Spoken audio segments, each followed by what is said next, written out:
예, 우리 이한승 목사님부터 또 이지영 사모님, 박장로님, 박 권사님, 유미경 사모님, 저 그런 순서로 우리 두 절씩 읽죠. 예, 이한승 목사님부터. 그 후에 그가 나를 데리고 문에 이르니 곧 동쪽을 향한 문이라.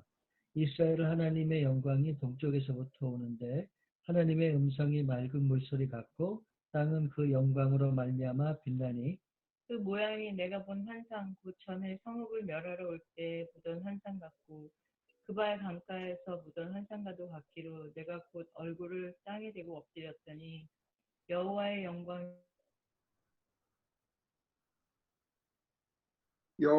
동문을 통하여 성전으로 들어가고 영이 나를 데리고 안뜰에 들어가시기로 내가 보니 여호와의 영광이 성전에 가득하더라. 성전에서 내가 하는 말을 내가 듣고 있을 때에 어떤 사람이 내 곁에 서 있더라. 그가 내게 이르시되 인자야 이는 내 보좌에 쳐서 내 발을 두는 처소 내가 이스라엘 족속 가운데 영원히 있을 곳이라. 이스라엘 족속 그들과 그들의 왕들이 음행하여 그 죽은 왕들의 시체로 다시는 내 거룩한 이름을 더럽히지 아니하리라. 그들이 그 문지방을 내 문지방 곁에 두며 그 문설주를 내 문설주 곁에 두어서 그들과 나 사이에 겨우 한담이 막히게 하였고 또 그 행하는 가증한 일로 내 거룩한 이름을 더럽혔으므로 내가 노하여 멸망시켰거니와 이제는 그들이 그 음란과 그 왕들의 시체를 내게서 멀리 제거하여 버려야 할 것이라. 그리하면 내가 그들 가운데 영원히 살리라. 인자야 너는 이 성전을 이스라엘 족속에게 보여서 그들이 자기의 죄악을 부끄러워하고 그 형상을 측량하게 하라. 만일 그들이 자기들이 행한 모든 일을 부끄러워하거든 너는 이 성전의 제도와 구조와 그 출입하는 것과 그 모든 형상을 보이며 또 그 모든 규례와 모든 법도와 그 모든 율례를 알게 하고 그 목전에 그것을 써서 그들로 그 모든 법도와 그 모든 규례를 지켜 행하게 하라. 성전의 법은 이러하니라. 산 꼭대기 지점의 주인은 지극히 거룩하리라. 성전의 법은 이러하리라. 제단의 크기는 이러하리라. 한 자는 팔꿈치에서부터 손가락에 이르고 한 손바닥 넓이가 더한 것이라. 제단 밑받침의 높이는 한 척이요 그 사방 가장자리의 넓이는 한 척이며 그 가로 둘린 턱의 넓이는 한 뼘이니 이는 제단 밑받침이요 이 땅에 닿은 밑받침 면에서 아래층의 높이는 2척이요 그 가장자리의 너비는 1척이며 이 아래층 면에서 2층의 높이는 4척이요 그 가장자리의 너비는 1척이며 그 번제하는 밑층의 높이는 4척이며 그 번제하는 바닥에서 수순뿔이 4시며 그 번제하는 바닥의 길이는 12척이요 넓이도 12척이니 네모 반듯하고 그 아래층의 길이는 14척이요 넓이는 14척이니 네모 반듯하고 그 밑받침에 둘린 턱의 넓이는 반척이며 그 가장자리의 넓이는 한 척이라. 그 층기는 동쪽을 향하게 할지니라. 그가 내가 이르시되 인자야 주 여호와께서 이같이 말씀하셨느니라. 이 제단을 만드는 날에 그 위에 번제를 드리며 피를 뿌리는 규례는 이러하니라. 주 여호와의 말씀이니라. 나를 가까이 하여 내가 세계 수종드는 사독의 제선 레위 사람 제사장에게 너는 어린 수송아지 한 마리를 주어 속죄물을 삼되 내가 그 피를 가져다가 제단의 네 뿔과 아래층 네 모퉁이와 사방 가장자리에 발라 속죄하여 제단을 정결하게 하고 그 속죄 제물에 수송아지를 가져다가 성전의 정한 처소 곧 성소 밖에서 불사를 치며 다음 날에는 흠없는 순염소 한 마리를 속죄 제물로 삼아 드려서 그 제단을 정결하게 하기를 수송아지로 정결하게 함같이 하고 정결하게 하기를 마친 후에는 흠없는 수송아지 한 마리와 때 가운데서 흠없는 순양 한 마리를 드리되 나 여호와 앞에 받들어다가 제사장은 그 위에 소금을 쳐서 나 여호와께 번제로 드릴 것이며 7일 동안은 매일 염소 한 마리를 갖추어 속죄 제물을 삼고 또 어린 수송아지 한 마리와 때 가운데에서 수량 한 마리를 흠없는 것으로 갖출 것이며 이같이 7일 동안 제단을 위하여 속죄의 죄를 드려 정결하게 하며 드릴 것이요 이 모든 날이 찬 후 제8일과 그 다음에는 제사장이 제단 위에서 너희 번제와 감사제를 드릴 것이라. 그리하면 내가 너희를 즐겁게 받으리라. 주 여호와의 말씀입니다. 아멘. 아멘. 네.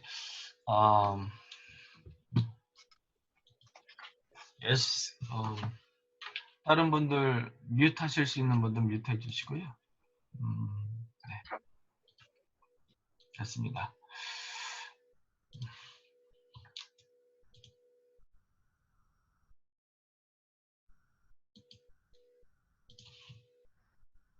네, 잘 보이시죠? 오케이. 에스겔서 43장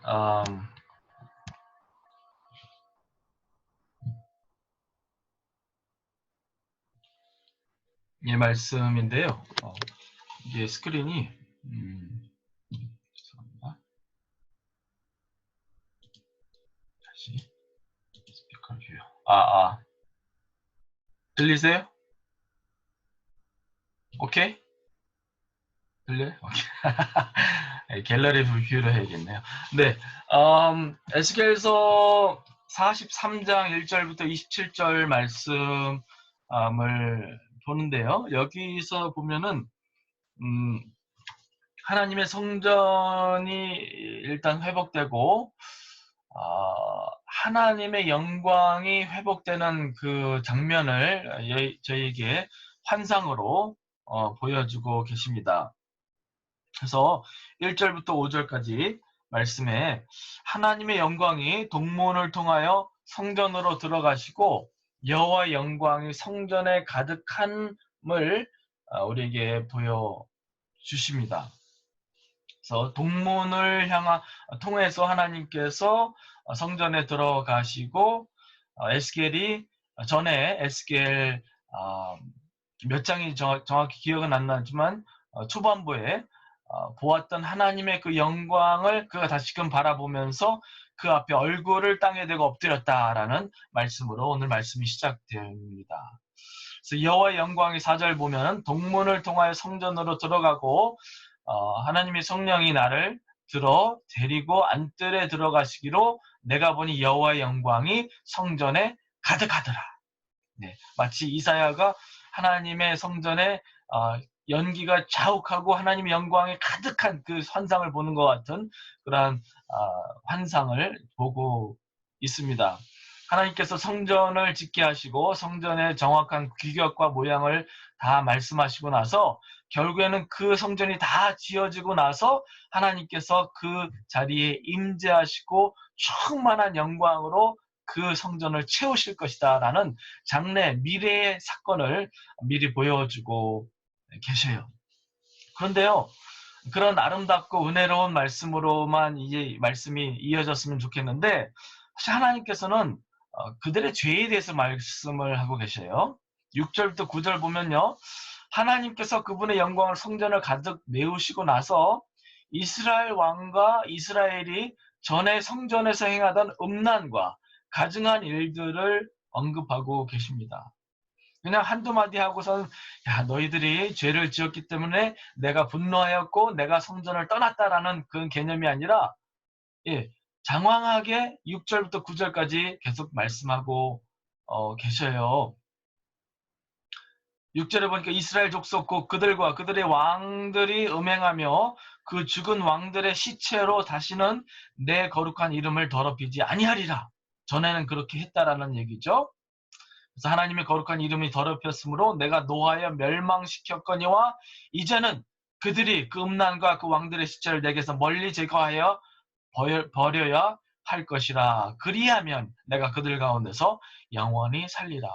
다른 말로 전에 그들이 음란하게 하나님을 예배하고 숭배했던 그런 모습대로 그들이 예배해서는 안 된다라는, 과거의 그런 실수를 다시는 반복해서는 안 된다라는 어떤 경고의 말씀으로 우리에게 주고 계신 것을 볼 수 있습니다. 그러면서 10절과 11절에 무엇이라고 말씀하셔요? 이 성전을 이스라엘 족속에게 보여서 그들의 죄악을 부끄럽게 할 것.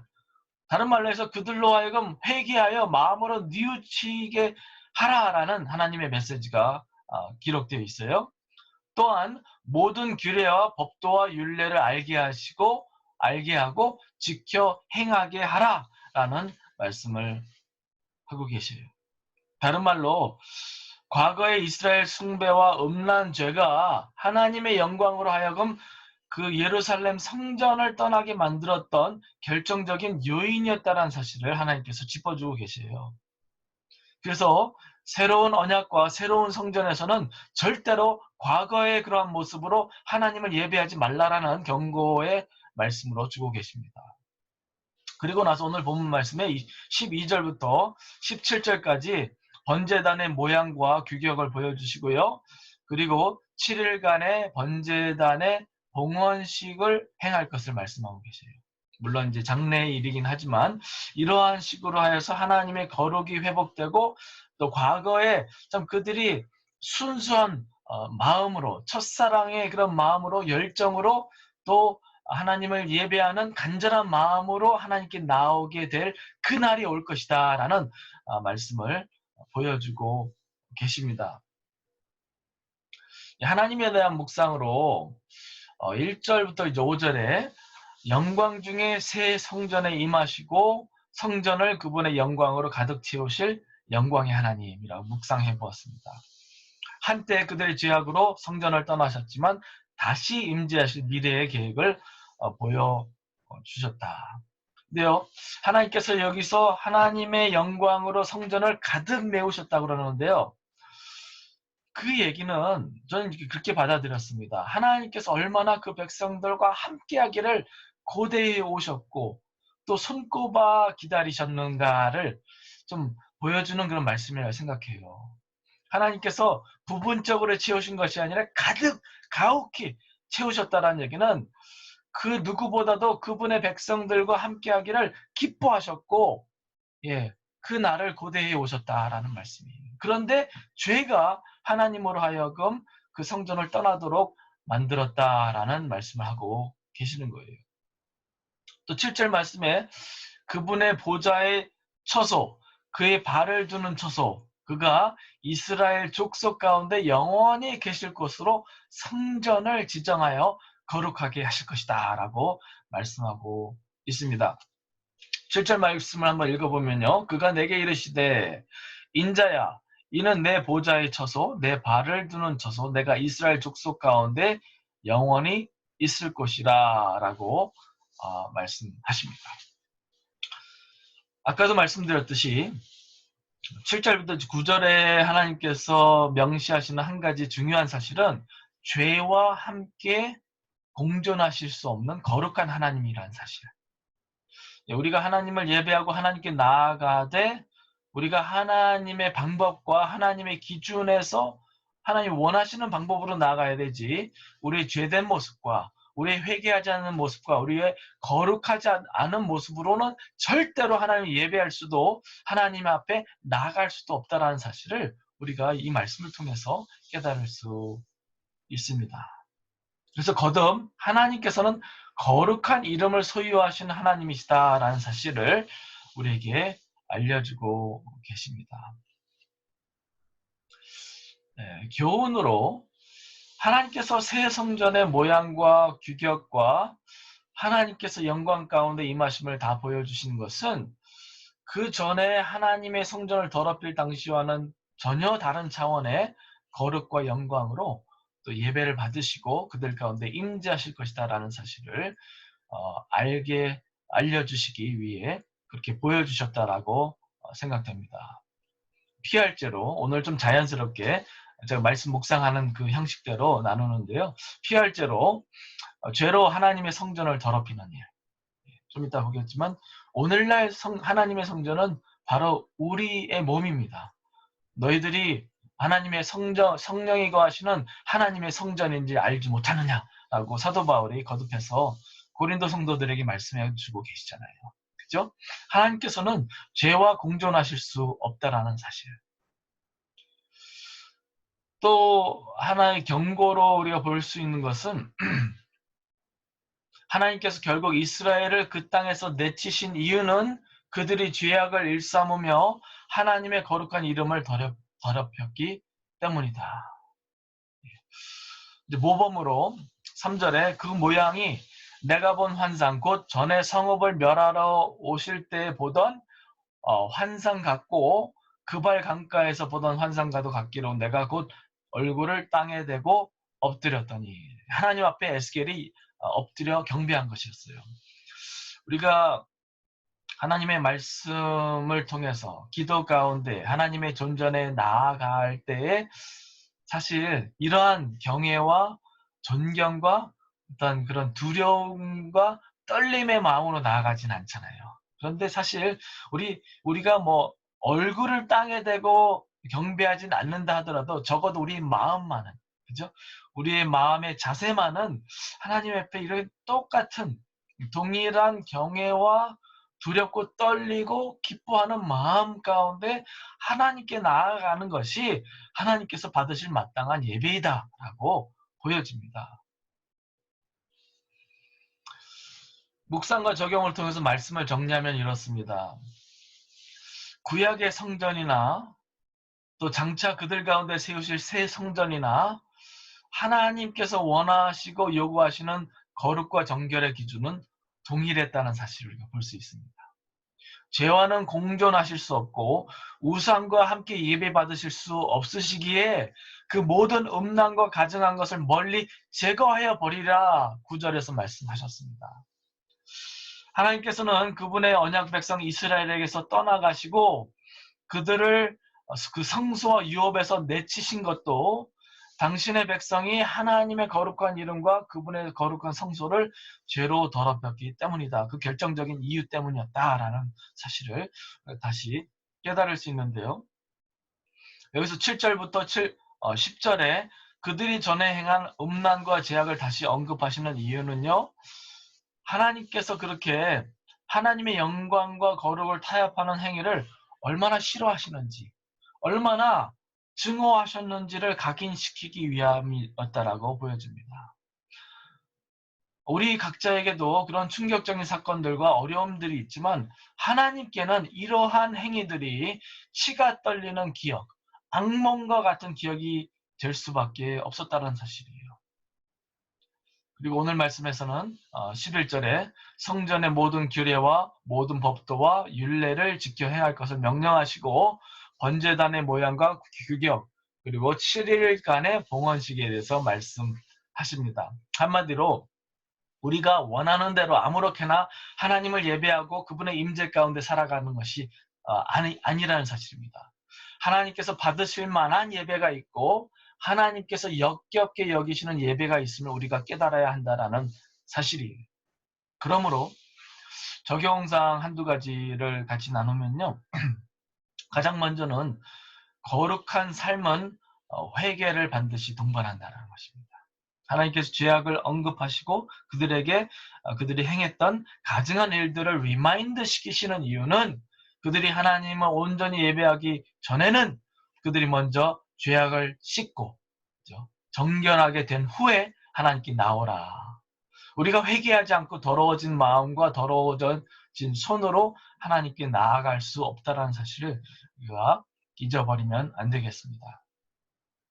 로마서 1장 23절에 보니까 썩어지지 아니하는 하나님의 영광을 썩어질 사람과 새와 짐승과 기어다니는 동물 모양의 우상으로 바꾸느니라 하셨어요. 그리고 그들이 하나님의 진리를 거짓 것으로 바꾸어 피조물을 조물주보다 더 경배하고 섬긴다라고 하셨습니다. 그 당시 이스라엘 백성들이 그리 행했고요. 오늘날 우리가 행하는 죄악들의 모습들이 이러한 것이 아닌가 싶습니다. 사실 저희가 노골적으로 우상을 세워놓고 예배하진 않습니다. 노골적으로 누구를 살해하거나 누구의 물건을 훔치진 않습니다. 그런데 일반적으로 우리 믿는 성도들이 가장 많이 그리고 가장 쉽게 빠지는 죄가 바로 우상 문제라고 생각돼요. 우상 숭배란 뭐예요? 하나님이 아닌 것을 예배하고 숭배하는 모든 행위가 우상 숭배입니다. 그죠? 하나님보다 더 중요하게 여겨지고 하나님보다 더 우선시되는 모든 사람과 일과 모든 것들이, 심지어는 나의 의지와 생각마저도 그것이 하나님의 생각과 하나님의 뜻 위에 서고 더 앞서고 더 우선시 된다면 이것은 우상숭배예요. 더 나아가서 영과 육의 모든 더러운 것으로 하나님의 성전인 우리의 몸을 더럽히는 행위, 이 모든 것들을 우리가 철저히 전적으로 회개함으로 우리가 하나님의 존전 앞에, 하나님의 임재 앞에 나아가 예배해야 된다. 오늘날 우리가 회복해야 할 예배의 온전한 모습을 이 말씀을 통해서 우리가 볼 수 있다라고 생각합니다. 또 마지막으로 하나님의 임재는 순결한 삶을 요구한다라는 사실을 우리가 볼 수 있습니다. 고린도후서 6장 14절부터 7장 1절에 이런 말씀이 있습니다. 너희는 믿지 않는 자와 멍에를 함께 매지 말라. 의와 불법이 어찌 함께하며 빛과 어둠이 어찌 사귀며 그리스도와 벨리알이 어찌 조화되며 믿는 자와 믿지 않는 자가 어찌 상관하며 하나님의 성전과 우상이 어찌 일치가 되리요. 우리는 살아 계신 하나님의 성전이라 이와 같이 하나님께서 이르시되 내가 그들 가운데 거하며 두루 행하며 나는 그들의 하나님이 되고 그들은 나의 백성이 되리라. 그러므로 너희는 그들 중에서 나와서 따로 있고 부정한 것을 만지지 말라. 내가 너희를 영접하여 너희에게 아버지가 되고 너희는 내게 자녀가 되리라. 전능하신 주의 말씀이니라 하셨느니라. 그런즉 사랑하는 자들아, 이 약속을 가진 우리는 하나님을 두려워하는 가운데서 거룩함을 온전히 이루어 육과 영의 온갖 더러운 것에서 자신을 깨끗하게 하자. 사도 바울이 권면하고 있습니다. 저희가 예수님의 십자가의 보혈로 우리가 정결케 되었다고, 우리가 의롭다 인증받았다고 해서 우리가 하나님의 영광을, 하나님의 거룩을 하찮은 것으로 여기거나 죄와 타협해서는 안 된다는 얘기예요. 우리가 거룩을 추구하지 않는 삶을 살아도 된다라는 권리를 의미하지 않는다는 얘기입니다. 로마서 6장 1절에 사도 바울이 이렇게 고백합니다. 그런즉 우리가 무슨 말을 하려? 은혜를 더하게 하려고 죄에 거하겠느냐? 그럴 수 없느니라. 죄에 대하여 죽은 우리가 어찌 그 가운데 더 살리요? 그러므로 우리가 그의 죽으심과 아파여 세례를 받음으로 그와 함께 장사되었나니 이는 아버지의 영광으로 말미암아 그리스도를 죽은 자 가운데서 살리신 것 같이 우리도 또한 새 생명 가운데서 행하게 하려 하심이라. 우리가 알거니와 우리의 옛사람이 예수와 함께 십자가에 못 박힌 것은 죄의 몸이 죽어 다시는 우리가 죄에게 종노릇 하지 아니하게 하려 함이라. 우리가 죄의 용서를 받았지만 더 이상은 우리가 죄와 짝하면서 살아서는 안 된다라는 말씀입니다. 우리가 예수 그리스도의 십자가의 보혈로 예수님의 피값으로 구원을 받은 사람들로서 그 피를 능멸하는, 예수 그리스도의 십자가를 가벼운 것으로 여기는 그러한 삶의 모습으로 나아가서는 안 된다는 것이에요. 작은 죄로부터 시작해서 큰 죄에 이르기까지, 우리가 모르고 짓는 죄로부터 시작해서 노골적으로 우리가 알고 짓는 죄까지 우리가 모든 죄에서 철저히 전적으로 회개하고 하나님을 온전히 예배하지 않는 이상 하나님께서 우리를 받지 않으시겠다라는 거예요. 오늘날 예배자로서 살아가기로 발버둥을 치고 애쓰는 우리에게 주시는 경고와 또 권면의 말씀이라고 생각됩니다. 오히려 저희가 죄를 짓고 살아갔던 그때보다도 더 큰 경외와 감사와 거룩에 대한 기준을 가지고 하나님의 성령의 임재 가운데 매일매일 살아가는 저와 여러분이 될 수 있기를 간절히 바랍니다. 그래서 이 아침에는 오늘날 우리의 예배가 하나님께 상달되지 못하게 하는 장애물들은 무엇이 있을까?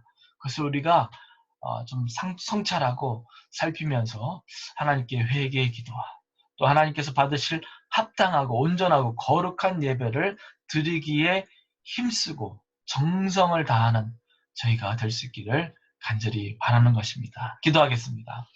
하나님 아버지 감사합니다.